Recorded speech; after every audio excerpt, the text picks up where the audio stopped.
ഗ്ലോക്കോമയ്ക്ക് ഒരുപാട് പലതരത്തിലുള്ള ചികിത്സാ രീതികൾ ഇന്ന് നിലവിലുണ്ട്. ഉം, എല്ലാ സിസ്റ്റത്തിലും ആയുർവേദത്തിലും, അലോപ്പതിയിലും, നേച്ചുറോപ്പതിയിലും, ഹോമിയോയിലെല്ലാം ഉണ്ട്.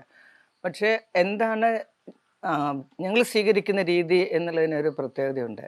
കാരണം ഗ്ലോക്കോമ എന്ന് പറഞ്ഞാൽ കുറേ നീണ്ടു നിൽക്കുന്ന അല്ലെങ്കിൽ അതിനുശേഷം തീർത്തും കാഴ്ച നഷ്ടപ്പെടാൻ സാധ്യതയുള്ള രോഗമാണ് എന്നുള്ള ഒരു തിരിച്ചറിവിലാണ് ഞങ്ങൾ ചികിത്സ തീരുമാനിച്ചിട്ടുള്ളത്. അത് എത്രയും പെട്ടെന്ന് ശരിയായ ചികിത്സയിലേക്ക് പോകുക എന്നുള്ളത് തന്നെയാണ്.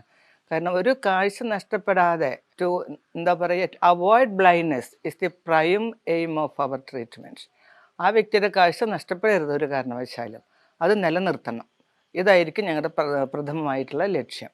ഇതിനു വേണ്ടി പലതരത്തിലുള്ള ചികിത്സാ രീതികളുണ്ട്. അത് ഓരോ രോഗികളിലും വ്യത്യസ്തപ്പെട്ടിരിക്കും. പല കാരണങ്ങളും അതിൻ്റെ പിന്നിലുണ്ട്. രോഗിയുടെ പ്രായം, രോഗത്തിൻ്റെ സ്വഭാവം, അതിൻ്റെ ക്രോണിസിറ്റി,